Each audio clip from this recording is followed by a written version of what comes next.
Seorang bocah pengidap autisme dianiaya seorang terapis saat menjalani pengobatan di sebuah rumah sakit di Depok, Jawa Barat. Video penganiayaan terapis pria terhadap bocah ini viral di media sosial. Dalam video terekam seorang terapis pria menjepit kepala seorang bocah laki-laki dengan kaki hingga bocah ini menjerit.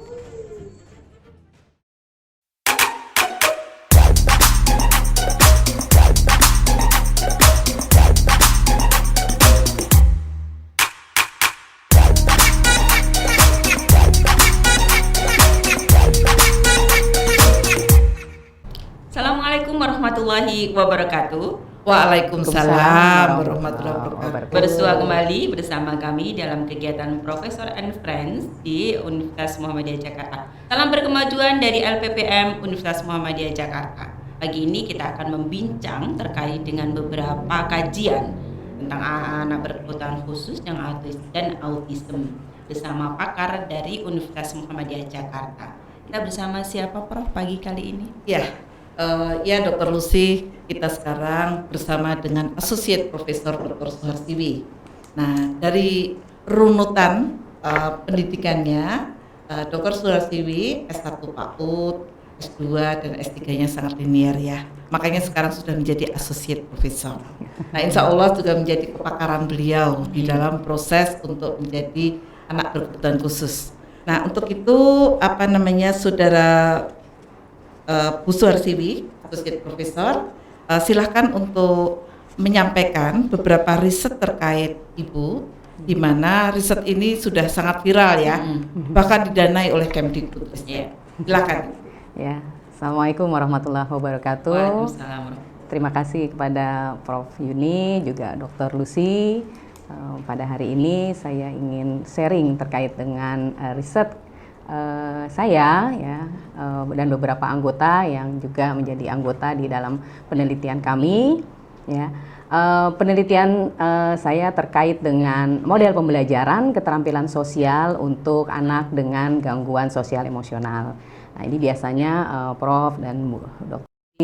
anak-anak sosial dengan hambatan sosial emosional, biasanya anak-anak dengan gangguan autism, ADHD, ADD, dan anak dengan learning disabilities. Nah, penelitian ini sudah sebetulnya hilirisasinya sudah dari tahun 2012 ya. Saya waktu itu pernah mendapatkan hibah dari Telkom, PT Telkom, itu terkait dengan bahan ajar untuk keterampilan sosial untuk anak autism. Kemudian setelah itu ketika bergabung dengan Universitas Muhammadiyah Jakarta ya, saya juga dengan dibimbing oleh Prof Yuni mengajukan penelitian dasar ke Simlitapmas ya, sekarang berubah menjadi BIMA ya. Itu mulai dari 2017 ya, dan masuk penelitian dasar, penelitian terapan. Waktu itu penelitian dasar model pembelajaran keterampilan sosial jarak jauh. Sekarang kemudian saya kembangkan menjadi aplikasi ya, aplikasi Android, mari tirukan aku bisa, untuk pembelajaran keterampilan sosial juga untuk anak autism. Iya, menarik kajian tersebut dan bahkan sekarang menjadi tren ini Bu Dr. Siwi. Bagaimana Bu Prof tentang berita yang viral, mungkin bisa kami bahas? Ya, siapkan. Siap, terus ya.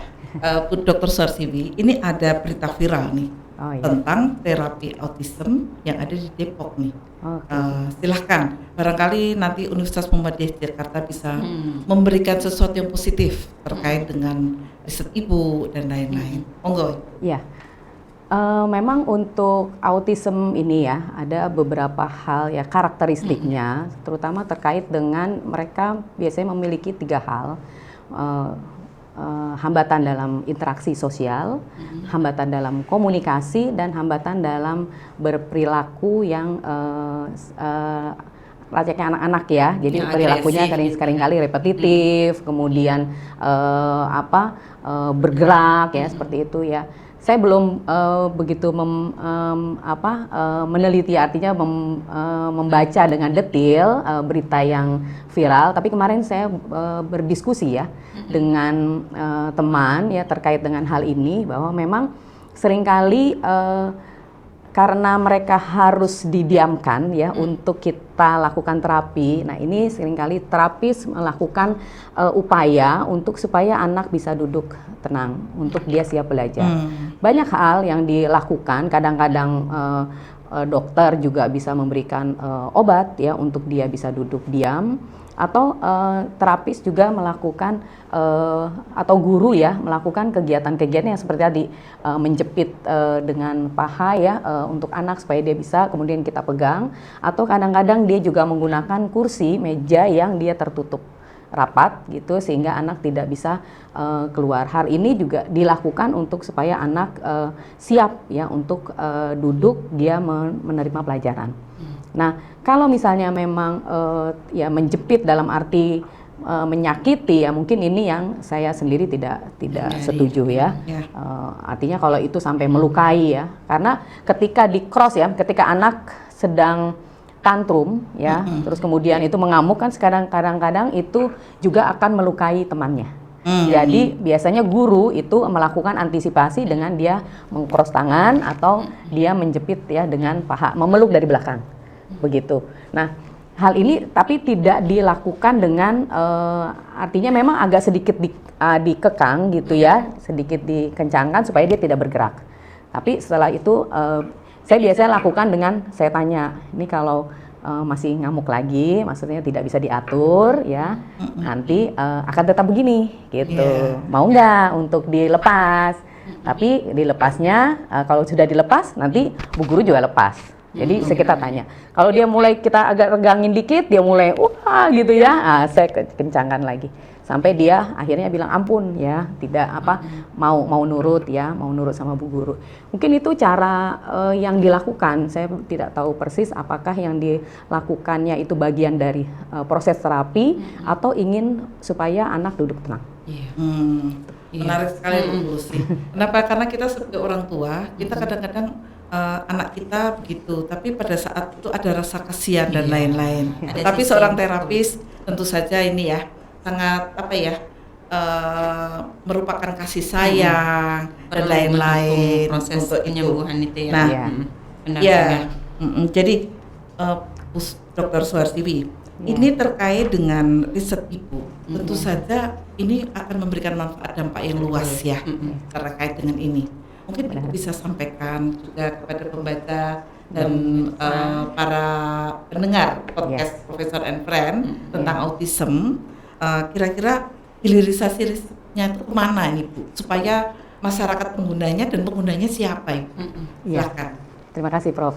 Jadi model pembelajaran keterampilan sosial Mari Tirukan Aku Bisa ya, Bapak dan Ibu bisa mengaksesnya di website Mari Tirukan Aku Bisa ya.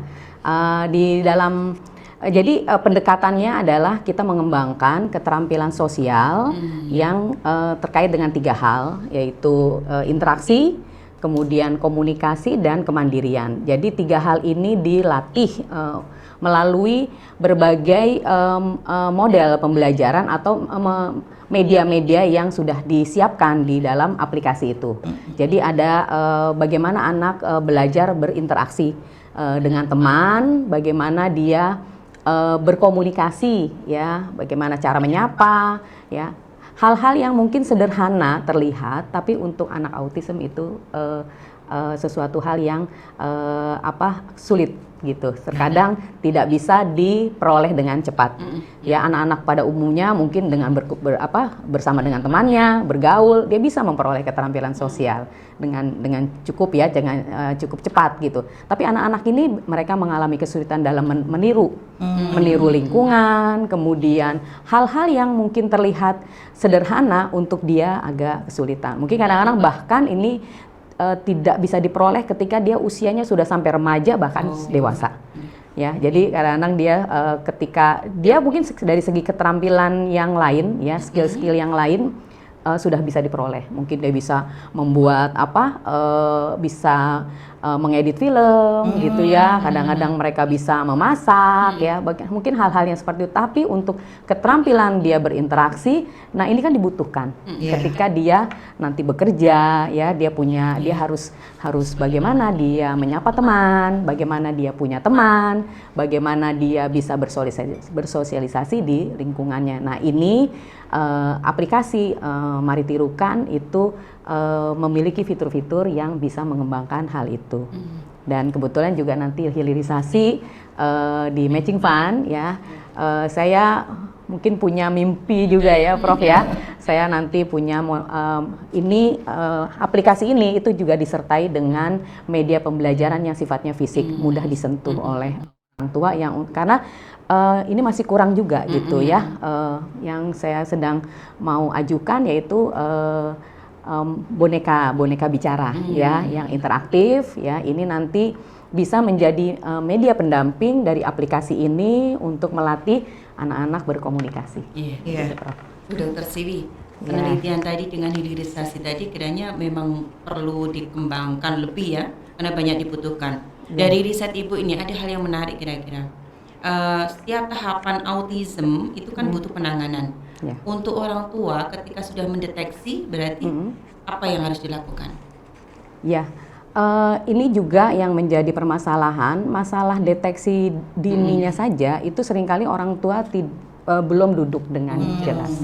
Artinya ketika saya beberapa tanya ke penelitian di beberapa sekolah itu dan guru itu banyak sekali orang tua atau guru yang sebetulnya masih belum jelas anak saya sebetulnya punya kasus yang mana. Belum memahami karena tidak ya mungkin banyak hal ya, bisa jadi karena untuk deteksi melakukan pengecekan itu membutuhkan biaya yang cukup mahal. Kemudian juga seringkali hanya datang ke satu tempat saja, misalnya ke psikolog, dia melakukan pengetesan IQ misalnya seperti itu. Padahal untuk autism dia karakteristiknya lebih banyak, lebih luas, panjang karena dia namanya spektrum. Jadi autism masuk dalam ISD, Autism Spectrum Disorder. Jadi spektrum ada kiri dan kanan. Masing-masing anak-anak autism itu seringkali berbeda tipikalnya. Gitu. Jadi seperti anak saya, dia masuk ASD, Autism Spectrum Disorder, dia masuk ke PDD-NOS ya, Pervasive Deficit Disorder. Waktu itu di usianya yang masih belum 3 tahun. Jadi dideteksi autism dan tipikal autismnya tidak semua masuk ke dia karena dia masih bisa meniru. Berbeda-beda. Nah, hal inilah yang memang harus orang tua untuk mengecek dengan jelas, dengan akurat sehingga bisa ditangani dengan lebih akurat begitu. Nah, itu yang mudah-mudahan ini UMJ bisa mendirikan pusat terapi ya dan bisa memberikan layanan untuk asesmen atau deteksi dini untuk setidaknya wilayah-wilayah yang ada di sini atau juga dari komunitas yang ada orang tua di sini gitu ya, itu banyak sekali sebetulnya membutuhkan hal itu gitu. Ini sangat menarik nih Bu Lucy ya. Ini perlu lintas disiplin keilmuan, baik kedokteran, dari pedagogi, pendidikan dan lain-lain. Nah, untuk itu sebenarnya Universitas Muhammadiyah Jakarta sudah mempunyai pusat unggulan penelitian terkait dengan individu berkebutuhan khusus. Semoga nanti bisa menjadi wadah ya terkait dengan hilirisasi risetnya Ibu Associate Profesor Dr. Suharsiwi. Dan tentu saja kita berharap bahwa kira-kira kerjasamanya dengan siapa nih? Nah, apa kerjasamanya dengan siapa supaya kita itu baik emak-emak, ibu-ibu semua bersatu nih kalau anak-anak autism ini diperlakukan dengan penuh kasih sayang dan lain-lain. Silakan Ibu. Bahkan calon orang tua muda Ibu itu perlu menyiapkan terhadap kondisi belajar ini. ya. Betul. Ya, bersiap-siap ya untuk anaknya. Jadi kami dari peneliti di model pembelajaran keterampilan sosial Mari Tirukan Aku Bisa ini memiliki banyak mitra ya. Kebetulan juga karena memang kita di awal mengharuskan untuk bermitra, justru itu memang menjadi dorongan ya bagi kami di awal-awal ketika belajar untuk mulai melakukan riset-riset di awal. Mitra yang memang menjadi andalan dari Mari Tirukan Aku Bisa yaitu PT Dwida Jayatama. Dan kebetulan memang itu cocok dan sesuai ya dengan visi kami atau dari tujuan dari Mari Tirukan, karena memang harus di backup oleh perusahaan media pembelajaran. Nah, kebetulan PT Dwida Jayatama adalah perusahaan media pembelajaran mulai dari TK sampai SMK ya, ada SMK dan SMA. Nah, ini yang menjadi pendorong ya ketika kita untuk berdiskusi terkait media-media apa saja yang akan di-develop ya, dan termasuk juga kita nanti akan membuat media pembelajaran untuk anak dengan disleksia. Jadi anak-anak yang memiliki masalah dalam membaca begitu ya. Jadi tidak hanya anak-anak dengan gangguan komunikasi seperti itu. Oke. Ya, jadi nanti kalau Bu kerjasama itu sudah dilakukan dan banyak sekali komunitas-komunitas secara jejaring, wow keren itu. Oh ya, untuk komunitas orang tua, kebetulan kami juga bermitra dengan komunitas dari persatuan perkumpulan Forkesi ya. Forkesi itu forum keluarga keluarga spesial Indonesia. Dan itu terdiri dari hampir 14 provinsi. Oke. Ya, jadi dan punya beberapa cabang. Kebetulan kemarin saya diundang dari Forkesi Batam, itu sharing dengan mereka. Nah, kalau untuk mitra dari luar negeri, kami bermitra dengan Persatuan Kanak-kanak Autism Johor. Ya, dan ini kita dan juga dengan Hospital Penawar sudah melakukan MOU dan nanti akan ditindaklanjuti dengan perjanjian kerjasama ya dengan LPPM. Dengan Hospital Penawar itu kita akan melakukan kegiatan untuk JAS Johor Autism Summit di bulan Maret. Nah, dari kerjasama itu memang terbersit itu juga ada ide nanti JAS itu akan dilakukan di Jakarta dan Johor. Jadi tahun ini begitu ya, kolaborasi nanti dari Hospital Penawar, IUM dan UMJ. Oke. Mbak, ini ternyata ya menggurita ya. Iya, betul. Kalau kita melihat sesuatu yang bisa dijadikan peluang dan tantangan kita ke depan. Semoga Universitas Muhammadiyah Jakarta juga bisa mewujudkan bersama bahwa ini sebagai core kompetens dari pendidikan dan juga menjadi salah satu peluang di dalam memberikan sumbangsih kepada masyarakat sangat baik. Nah, baik Bu Siwi, saya tertarik dengan Mari Tirukan Aku Bisa. Nah, ini apa nih? Kok bisa ada kata-kata itu? Mari Tirukan. Barangkali ada yang ingin Ibu sampaikan atau motivasi apa kepada para pemirsa di podcast ini? Jadi Mari Tirukan karena mengingat hambatan dari anak-anak autism ini rata-rata memang kesulitan dalam meniru ya. Nah, ini yang kita ingin ajak, ayo tirukan. Kadang-kadang seringkali kalau di terapis atau guru seringkali, ayo tirukan gitu ya, anak-anak gitu, ayo tirukan. Dan ini sebetulnya Mari Tirukan adalah kata mengajak, ya, kata yang positif untuk mengajak anak-anak anak-anak autism, anak-anak yang memiliki masalah pemerolehan keterampilan sosial untuk bersemangat, bisa dia gitu. Hal-hal yang keterampilan yang mungkin belum hari sekarang dia lakukan, seperti dia mungkin belum bisa menyapa temannya, ya, dia bisa berlatih gitu ya. Dan ini juga sebetulnya Mari Tirukan Aku Bisa ini model pembelajaran yang diharapkan peran orang tua, ya, peran orang tua di rumah. Ya, seringkali beberapa diskusi dengan komunitas kuncinya adalah peran orang tua. Ya, jadi karena yang paling memahami kondisi anak itu adalah orang tua. Ya, berarti tidak mengajak anaknya, tapi juga orang tua juga, kita semua belajar ya. Baik, Jangan lupa like dan subscribe LPPM channel Profesor and Friend, dan kita akan mengaktifkan kembali. Nah, sudah kangen nih Mbak ya. Dengan narasumber-narasumber yang luar yang biasa, berkompeten di bidangnya dan mempunyai manfaat untuk kita semua. Jangan lupa Bapak Ibu, apabila mempunyai anak, saudara, dan juga yang lain-lain, jangan lupa kunjungi website pmp.umj.ac.id. Di sana banyak sekali beasiswa yang ada nih Bu ya. Ada beasiswa macam-macam, dan nanti Bapak Ibu juga bisa memilih. Kita mempunyai 10 fakultas dan 1 sekolah pascasarjana. Nah, ini asik ya Mbak ya. Termasuk Bu Siwi ini di FAI itu ada juga ya Bu ya. Di S2 ya. Jadi artinya bahwa Anda diajar oleh dosen-dosen yang berkompeten. Ya, salah satunya adalah Associate Profesor Dr. Suharsiwi siang ini. Ke UMJ nanti bisa bertemu dengan saya. Begitu ya Bu ya. Dari UMJ kita maju bersama. Amin. Baik.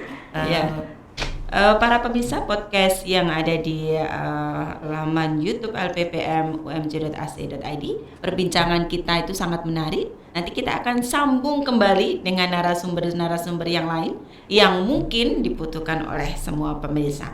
Jangan lupa informasi terkait dengan Universitas Muhammadiyah Jakarta ada di laman umj.ac.id. Begitu juga like, subscribe, jangan lupa juga komen YouTube lppm.umj.ac.id. Mungkin kita akhiri dulu Ibu untuk perbincangan kali ini. Kita akan bertemu di lain waktu.